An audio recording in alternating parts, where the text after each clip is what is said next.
The most dangerous crashes are never the ones that begin with panic in the streets or breaking news banners flashing across the screen. They begin in silence, in moments of calm when the majority still believes everything is fine. That is the deception of the market cycle. People are drawn to noise, to drama, to the visible signs of collapse, but the truth is that real danger builds quietly. Beneath the surface of optimism, data begins to distort, liquidity starts to tighten, and confidence starts to erode in ways that only the most attentive can see. The majority mistake calm for safety, but in reality, it's the quiet before the storm that signals the deepest shifts in financial systems. When everyone is comfortable, that is when risk is at its peak. In the early stages of every major downturn, indicators don't scream disaster. They whisper it through subtle changes in borrowing costs, declines in consumer sentiment, or shifts in corporate balance sheets. The institutions that understand this, the ones often referred to as smart money, don't wait for the headlines to confirm what they already know. They interpret silence as a signal. The absence of volatility doesn't mean the absence of risk. It often means the risk has been hidden beneath layers of complacency. This is what makes silent crashes so dangerous. They catch the majority off guard because they unfold in a landscape that appears stable and prosperous. People forget that markets are reflections of human behavior, and human behavior is deeply psychological. When investors feel safe, they take on more risk. They borrow more, leverage more, speculate more. Eventually, those risks compound into vulnerabilities that lie dormant until something small triggers them. But by the time that trigger appears, the foundation has already cracked. That is why most crashes seem sudden. They aren't. They are the end result of years of quiet imbalance, of excess built up during times of euphoria. In today's world, the silence is even more deceptive. Technology, monetary policy, and data manipulation have created an illusion of control. Algorithms smooth volatility, central banks inject liquidity, and governments issue reassurances designed to maintain confidence. These mechanisms delay the symptoms but never remove the underlying disease. The market appears calm not because it is healthy, but because its natural signals have been suppressed. When that suppression can no longer hold, the adjustment is not gradual, it's explosive. The quiet phase of a crash is also when the largest players begin to move. They exit positions slowly to avoid attracting attention. They shift into safer assets and they hedge their exposure. To the untrained eye, the market still looks stable, but beneath that appearance, capital is being repositioned. This is the transition point where confidence begins to leak out of the system. Retail investors and late entrants continue to buy into the illusion of endless growth, unaware that the smart money has already left the party.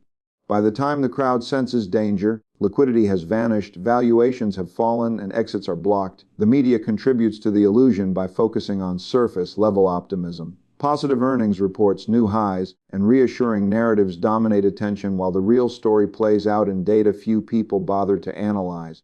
That's why those who rely on news rather than understanding end up reacting instead of anticipating. Crashes don't begin when people start talking about them. They begin when no one is paying attention. That is when the greatest transfers of wealth are silently set into motion. Every era has its silent crash, its quiet moment of reckoning that only becomes visible after it's too late.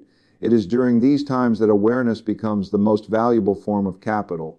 The ability to see beyond the noise, to interpret silence as a sign of fragility rather than stability, separates those who preserve their wealth from those who lose it.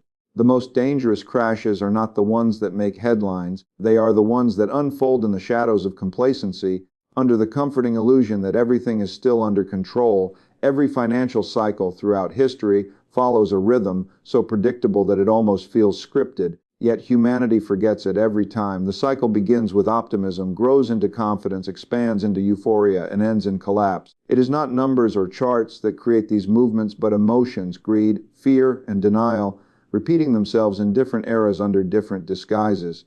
The names of the assets change, the technology evolves, and the markets become more complex, but the underlying psychology remains exactly the same.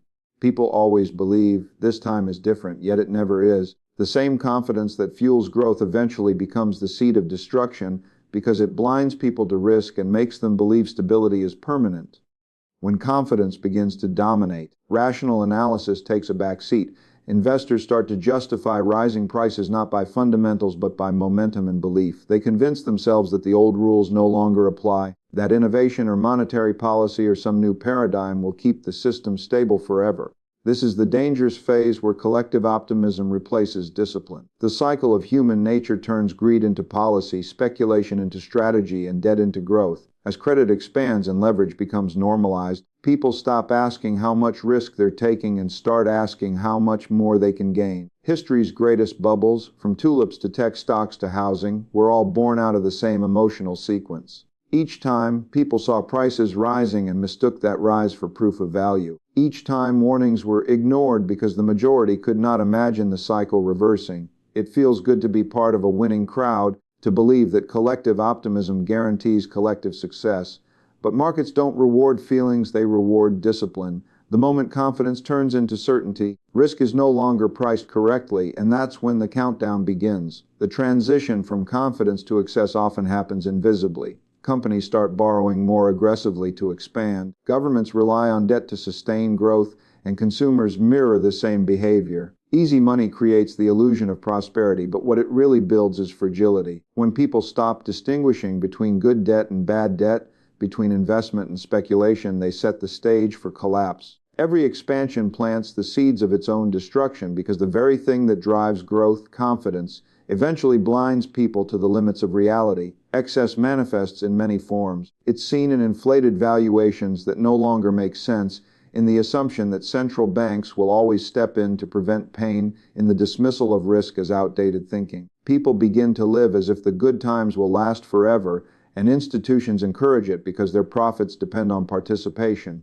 This collective delusion creates a feedback loop of self-reinforcing optimism. The system grows more fragile with each layer of leverage, each ignored warning, and each decision made on the assumption that tomorrow will look like today. Collapse doesn't begin with panic. It begins with subtle exhaustion. The system reaches a point where it cannot sustain the weight of its own promises. Growth slows, debt costs rise, and liquidity starts to dry up. Confidence, which once seemed infinite, suddenly evaporates. What took years to build unravels in months. The same emotions that fueled expansion now reverse direction. Optimism becomes fear, risk-taking becomes retreat, and the crowd that once celebrated the boom now rushes for the exits. The market exposes the illusion that prosperity can be created without discipline, and the cycle resets once again. Each generation experiences this pattern as if for the first time. The tools may change, but the psychology never does. Every boom and bust is simply another expression of human behavior. Our inability to remember the pain of the last collapse when the next wave of opportunity appears. The confidence that once built wealth transforms into excess, and excess always demands correction. It is not the economy that repeats. It is us. A smart money never moves with the crowd. It moves before the crowd even realizes something is happening. It operates in silence, guided by data, sentiment, and the subtle undercurrents of liquidity that most people overlook. When everyone else is celebrating record highs and rising valuations, the most experienced investors are already studying the exit. They understand that markets move in cycles, and the real advantage lies not in reacting to the news, but in anticipating it. While the average investor relies on emotion and headlines, smart money relies on patterns, probabilities, and signals buried deep in the structure of the market. They watch for changes in credit flows and treasury yields, in the behavior of institutional players. They look for the invisible footprints of capital shifting from risk to safety. This movement is not dramatic or visible, it's strategic and deliberate. Big players can't afford to move all at once, because doing so would alert everyone else. Instead, they quietly reduce exposure, rebalance portfolios, and rotate into assets that preserve capital rather than chase returns. It's a slow retreat disguised as stability. During this time, markets often appear calm or even strong, giving the illusion that all is well. Retail investors interpret that calm as a green light to buy more, unaware that the smart money they admire is on the opposite side of their trades.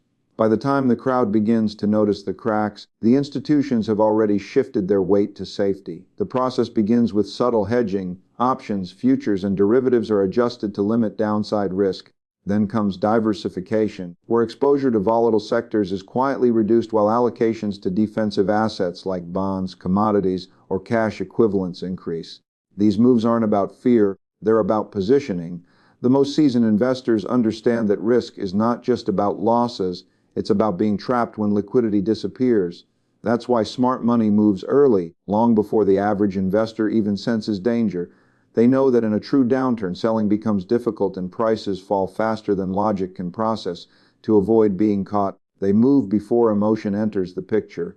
During the late stages of a financial cycle, the smart money's behavior often looks counterintuitive. They step back while everyone else steps in. They accumulate cash when others chase momentum. They reduce risk when others increase it. This contrarian discipline comes from understanding how capital flows change just before major inflection points. It's not about predicting the future with certainty. It's about managing probability and staying one step ahead of panic. The key insight is that by the time a trend becomes obvious, it's already too late to benefit from it. Those who wait for confirmation usually end up reacting, not leading. Smart money also reads behavior, not just numbers. When sentiment becomes overly optimistic and investors start believing in endless growth, it signals danger. When every conversation in finance revolves around speculation and quick returns, it means discipline has left the market. That's when professionals quietly begin their exit.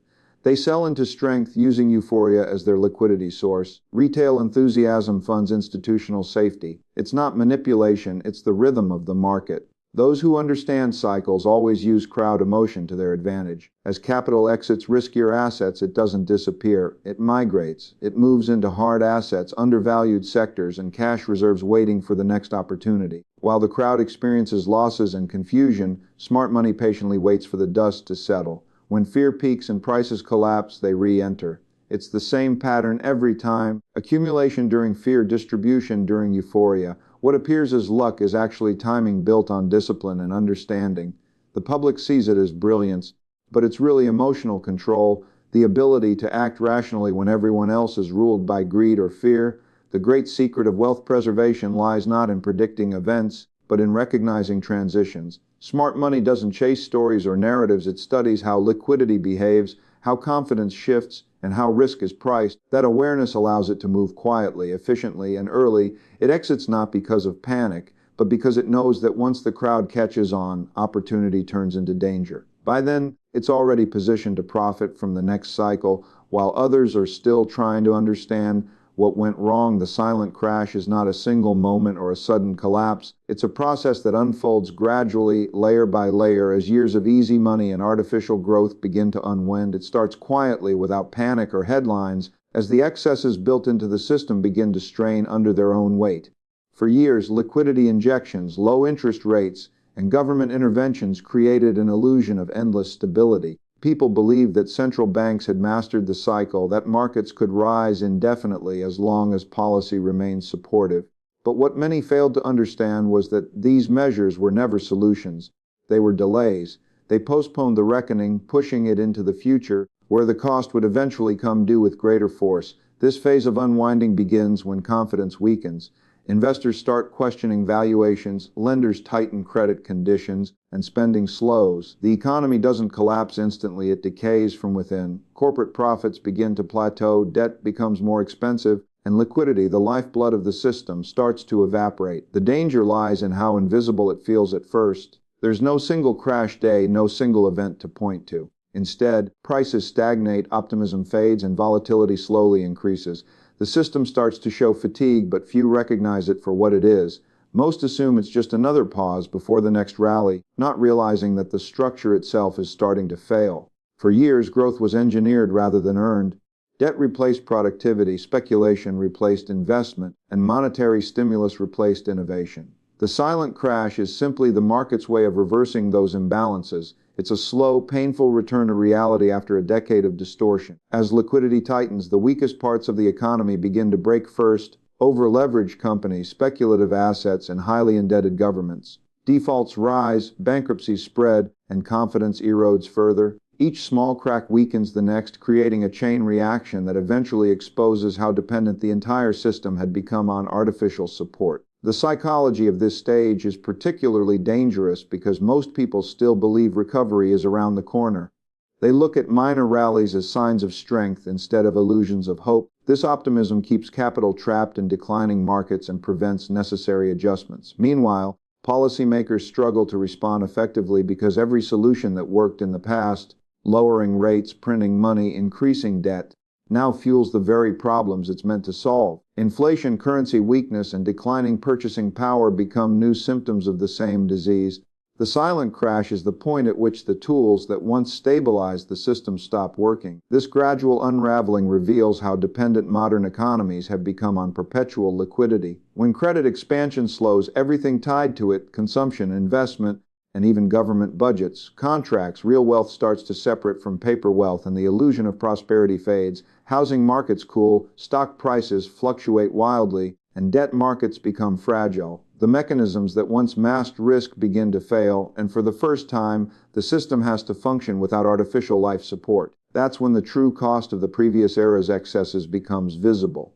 Throughout this process, narratives shift. Early on, the discussion revolves around temporary corrections or policy missteps. Later, it turns to blame on markets, leaders, or external shocks. But the truth is simpler: every cycle ends because it must. No economy can expand forever on borrowed time and borrowed money. The unwinding is not a punishment, it's a reset, a recalibration of value and reality.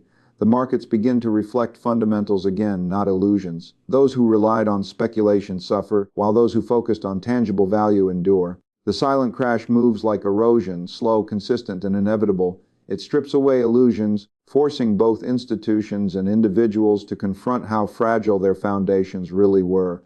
The quietness of it makes it more dangerous because people don't prepare for what they can't see. By the time the reality becomes undeniable, the damage has already spread across sectors and borders. The system that once seemed unstoppable reveals that its strength was built not on resilience but on dependence, and the silent unwinding becomes the loudest lesson of all: wealth never truly disappears, it merely changes hands. During every major financial shift, what most perceive as loss is actually a transfer, from those who are unprepared to those who saw the transition coming. The same event that devastates one group becomes an opportunity for another. This is the essence of how financial systems evolve. Crises are not random acts of destruction, they are redistributions of power, capital, and control. The people who study cycles, who understand that excess always leads to correction, position themselves long before the storm arrives. They recognize that the rules of prosperity change in every downturn, and they adapt while others deny. When confidence fades and asset prices fall, the crowd panics. They sell in fear, to protect what remains, but their loss becomes someone else's gain. Those who prepared with liquidity and patience step in, buying valuable assets at fractions of their former prices. They are not exploiting misfortune, they are simply acting on foresight. This is how the world's greatest fortunes are built, not during the boom, but in the aftermath of collapse. While others see disaster, the prepared see discounted opportunity. That is why wealth flows silently from reactive hands to strategic ones in every cycle. Preparation is not about predicting dates or specific events, it's about understanding principles. The principle is that no system can sustain infinite growth without correction, and that every bubble eventually bursts. Knowing this, the wise diversify, manage risk, and keep dry powder ready for moments of dislocation. The unprepared, driven by greed and fear of missing out, overextend themselves at the top. They mistake temporary gains for permanent wealth, forgetting that liquidity can vanish overnight. When the crash comes, leverage becomes a weapon turned against its owner. Debt that once amplified profits now accelerates loss. This dynamic plays out repeatedly across centuries, from empires to corporations to individuals. The transfer of wealth during crisis is also psychological. Those who can remain calm when others panic gain an immense advantage. Emotional discipline becomes more valuable than any asset class. Fear drives people to sell at the worst possible time, just as greed drove them to buy at the peak. The few who resist these impulses accumulate what the crowd discards. The market doesn't reward intelligence alone, it rewards temperament. It rewards patience, awareness, and the ability to act rationally when others can't. In this sense, every collapse is both a financial and emotional test, separating long-term thinkers from short-term speculators. In these moments of transition, true value reemerges. Overinflated assets deflate, revealing what was real and what was built on speculation. Businesses with strong fundamentals survive, while those relying on hype vanish. Investors who focused on substance over momentum find themselves in control of scarce, high-quality assets. This is how generational wealth is created, by identifying the underlying strength that remains when the noise fades. The people who build their strategies around durability rather than excitement not only protect their wealth, but often multiply it when the cycle turns. History shows that those who adapt during crisis don't just recover, they rise. The world's most influential investors, innovators, And institutions built their empires during times when others were retreating. They understood that crisis is not chaos but transformation. Old systems fail so that new ones can emerge, and those who can navigate that transition shape the next era. The wealth that seems to vanish during downturns is not lost. It's repositioned into the hands of those who align with the next wave of growth. Every economic correction is a redistribution event disguised as a disaster. The crowd sees collapse, the prepared see clearance. The same forces that destroy one portfolio create another. The key difference lies in perspective and preparation. Those who learn to move ahead of fear and resist the comfort of the herd capture the shift in value as it occurs. In every great reset, opportunity hides in plain sight, waiting for those disciplined enough to see beyond the panic and seize what others are too afraid to touch. The global economy is entering a period of deep reordering, a transformation that will redefine how wealth, power, and opportunity are distributed. Such moments are rare in history, but when they arrive, they separate those who adapt from those who cling to the past. The world is shifting from an era built on cheap credit and abundant liquidity to one that demands discipline, innovation, and resilience. The patterns that worked for decades are breaking down, and the assumptions that guided investment, business, and policy no longer hold. In this kind of environment, it is not size that guarantees survival but flexibility. Those who can see the shift early and move decisively will inherit the landscape that follows. This reordering is happening across every level of society. Nations that built their dominance on debt-fueled growth are facing structural limits, while emerging economies with real productivity and resources are gaining influence.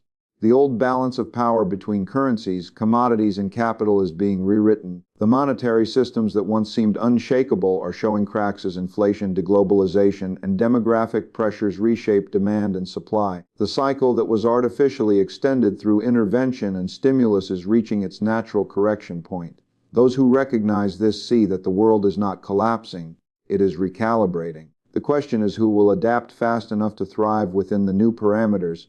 Strategic thinkers understand that every reordering begins with confusion. Institutions built for the previous age struggle to adjust because their foundations depend on outdated incentives. Investors who once relied on growth at any cost now realize that sustainability and efficiency define the next phase of success. The focus is shifting from speculation to preservation, from expansion to endurance. In the coming years, capital will flow not to the loudest opportunities, but to the most resilient ones, to assets, ideas, and systems that can withstand volatility rather than depend on endless support. This requires a mindset change, a move away from chasing momentum toward mastering patience and precision. Technology, too, plays a defining role in this transformation. Artificial intelligence, automation, and digital assets are not just innovations, they are tools of redistribution. They are changing how value is created and who controls it. Those who embrace these tools strategically will lead the next wave of growth, while those who ignore them will fall behind, trapped in models that no longer work. But technology alone is not enough. The foundation of success in this reordering lies in adaptability, the ability to read signals, understand macro shift, and move before the mainstream narrative changes. As this silent restructuring unfolds, the gap between reactive and proactive decision-making will widen. The reactive will blame circumstances, while the proactive will use those same circumstances to build new frameworks. The ones who thrive will think globally but act independently, avoiding the illusion of safety in crowds. They will diversify intelligently, allocate capital where innovation and productivity intersect, and prioritize long-term stability over short-term excitement. The world is moving away from speculation and toward tangible value once again, and those who grasp this truth early will be positioned to shape the next economic era. History has shown that great resets always produce great opportunities for those with foresight.